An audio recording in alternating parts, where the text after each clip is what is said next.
Welcome to the civil engineer. और जैसा कि हम पता है कि हम बात कर रहे हैं स्टोरीज़ की और हम हैं टेक्निकल स्टोरीज़ पे। और टेक्निकल स्टोरीज़ में हम स्टोरी ऑफ सीमेंट की बात कर रहे थे और स्टोरी ऑफ सीमेंट के नेक्स्ट पार्ट के लिए हम डिस्कस करने वाले हैं।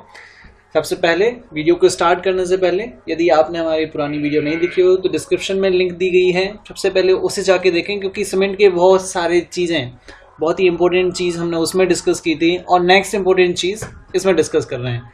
कैरी फॉरवर्ड करते हुए जैसे कि हमने डिस्कस किया था कि इसके 8 कॉन्स्टिट्यूएंट हैं, इसको याद करने के लिए एक ट्रिक बताई गई थी, उसको हम वापस से रिकॉल कर रहे हैं। याद है ना आपको?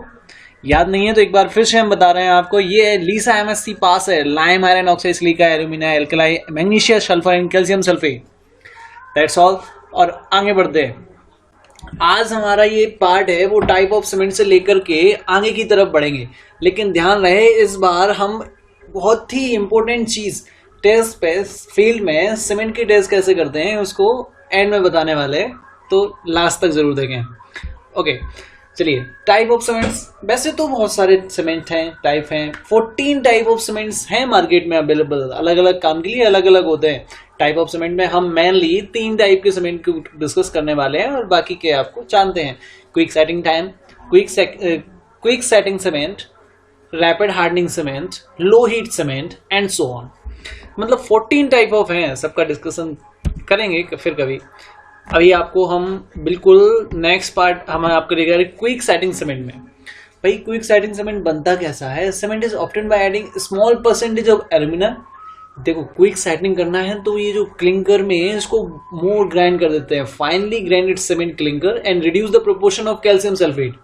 C3S का प्रोपोर्शन को कम कर देते हैं तो सेटिंग टाइम बढ़ जाता है और सेटिंग टाइम बढ़ेगा और थोड़ा सा जिप्सम कम कर देते हैं। ग्राउटिंग ऑपरेशन में, अंडर वाटर कंस्ट्रक्शन में इसको यूज करते हैं। रैपिड हार्डनिंग सीमेंट कैसे यूज होता है?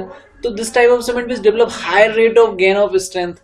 भाई ये बहुत जल्दी स्ट्रेंथ लेता है ये, और यहाँ तक कहते हैं कि इनिशियल स्टेज में कैसे ऑब्टेन करते हैं इसको, तो higher strength in initial stage is attributed to the higher fineness of the cement and increase the proportion of C3S।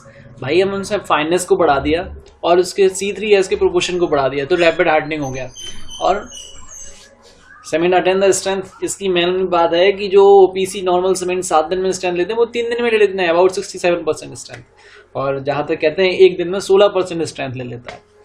इसका एप्लीकेशन है कोल्ड वेदरिंग कंक्रीटिंग में होता है, जहां पे स्पीड कंस्ट्रक्शन करना है वहां होता है। जैसे कि हम आपको बता दें कि आपका बुर्ज खलीफा का नाम आपने सुना होगा तो उसमें इसका यूज किया गया है, क्योंकि इतना आसान नहीं था कि इतनी बहुत ही टाइम लिमिटेशंस के साथ में इतना बड़ा कंस्ट्रक्शन कंप्लीट करने के लिए।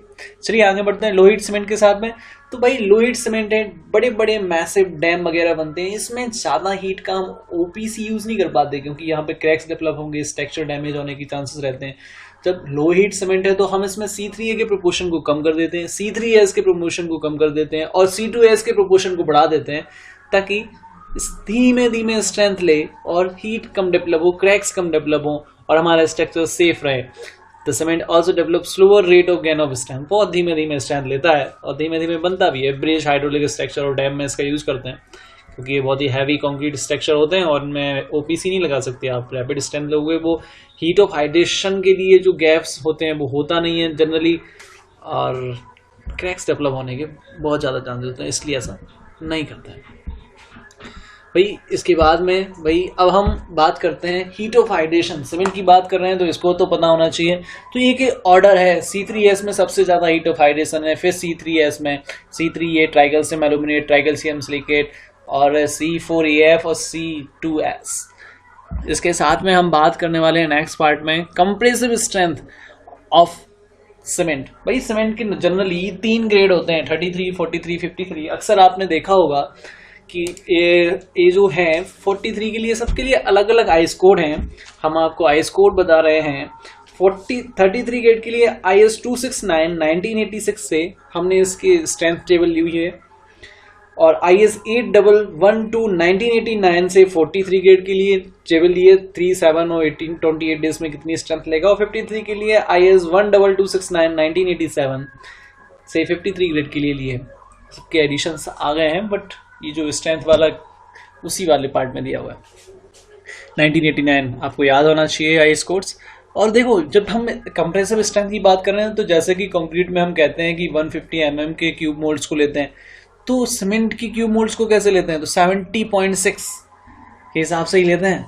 तो ध्यान रखना, बहुत ही इंपॉर्टेंट पार्ट है कि इसमें 70.6 mm ये है as per IS code 4031 part 6 से हमने इसको लिया हुआ है। और हम आपको बता दें कि IS code 4031 physical test of hydraulic cement के लिए बनाया गया है। इसमें 12-13 पार्ट है, सभी पार्ट में कुछ ना कुछ बताया गया है, आप रेफर कर सकते हैं इसको।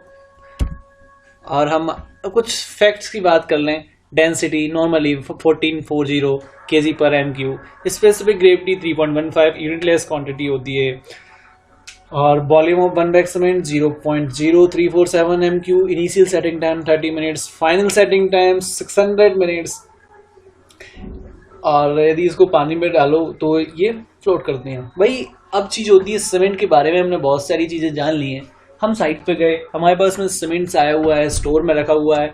एज ए इंजीनियर हम कैसे पता करेंगे कि सीमेंट ऐसे है, तो कुछ फील्ड के टेस्ट हैं जिसके बारे में हम डिस्कस कर रहे हैं कि how to check quality of cement on site. बहुत ही इंपॉर्टेंट टॉपिक है, इसको ध्यान से देखें। इसमें कुछ टेस्ट हैं जो हम फ्रिक्वेंटली चेक करके साइट पे सीमेंट, वैसे तो MTC मंगा सकते हैं, मैन्युफैक्चरिंग टेस्टिंग रिपोर्ट्स आती है, टेस्टिंग सर्टिफिकेट मिल जाता है, MTC का जनरली कॉन्ट्रैक्टर दे ही देते हैं। बट आपको फील्ड पे पता होना चाहिए कि भाई सीमेंट को कैसे चेक करते हैं। एज ए इंजीनियर हम बात करेंगे डेट ऑफ पैकिंग की। MFG डेट देखते हैं, उसमें नंबर ऑफ वीक दिया जाता है, नंबर ऑफ मंथ दिया रहता है, ईयर दी रहती है। कहते हैं कि क्यों जरूरत पड़ती है इसकी, तो फ्रेश कंक्रीट में तो 100% स्ट्रेंथ होती है, लेकिन जब वो सीमेंट 3 महीने का हो जाता है तो उसमें 20% से 30% तक स्ट्रेंथ हो जाती है। बहुत सारी स्टडी हुई हैं, बहुत सारे टेस्ट रिजल्ट्स हैं, उसके बाद में पता लगा है कि यदि कहते भी हैं कि 3 मंथ तक हम सीमेंट यूज़ करते हैं, उसके बाद में हमें उसके टेस्ट कराने होते हैं, उसके बाद हम सीमेंट 6 महीने में 30 से 40% स्ट्रेंथ चली जाती है, 12 महीने में 40 से 50% स्ट्रेंथ रिड्यूस हो जाती है। तो बी केयरफुल, जब हम MFG देखें तो 3 महीने से फ्रेश सीमेंट हो, इसीलिए तो कहते हैं 3 महीने से पुराना सीमेंट इस्तेमाल नहीं करते। डेट ऑफ पैकिंग टेस्ट कर लिया। दूसरा है colour of cement. Generally colour of cement तो ग्रे है, colour of cement should be uniform होना चाहिए। आइडियल कलर है सीमेंट ग्रे होता है। और कहते हैं कि आपको कलर ऑफ सीमेंट नॉर्मली पता होता है, जब ACC और आप अलग अलग ब्रांड देखेंगे तो थोड़ा सा डिफरेंस दिखेगा। बट हाँ, चेक ऑफ लम्स चेक करते हैं कि कहीं पानी के डेले तो नहीं बने हुए, ह्यूमिडिटी मॉइस्चर आ रहा होगा उसमें, तो उसकी वजह से उसमें लम्स बन जाते हैं। फ्रेश सीमेंट में लम्स नहीं होना चाहिए। कंक्रीटिंग, जब स्लैब की कंक्रीटिंग करते हैं तो हम लम्स वाले सीमेंट, फ्रेश सीमेंट को लगाते हैं, लम्स के लिए रिस्क नहीं लेते।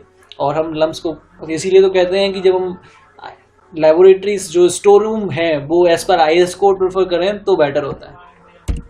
चौथे टेस्ट है floating test of cement. Generally हम आपको बता दें कि ग्रेविटी, जैसे हम कहते हैं डेंसिटी इसकी ये है, इसकी डेंसिटी इतनी है, क्या मतलब क्या है इसका। जैसे पानी की डेंसिटी होती है 1000 और 1000 ग्राम या 1000 kg पर MQ, और सीमेंट की होती है 14.1440 kg पर MQ। दैट मीन्स कि सीमेंट की ग्रेविटी ज़्यादा होती है, जब इसको पानी में डालोगे तो वो बैठ जाएगा, ज़्यादा ग्रेविटी है ना, इसीलिए कहते हैं कि floating of test of cement. इसका कंपटीशन एग्जाम्स में भी पूछते हैं, बस बहुत सारे इंपॉर्टेंट टॉपिक्स हैं, इसके बारे में आप रेफर करो।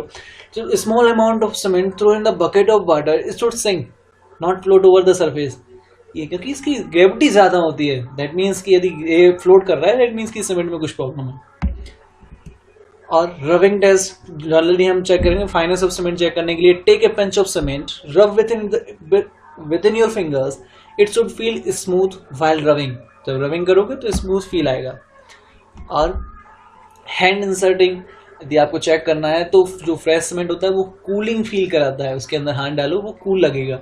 इसका ये मतलब होता है कि उसमें अंदर कोई हीट ऑफ हाइड्रेशन नहीं हो रहा है, पानी की इसमें आवश्यकता नहीं है।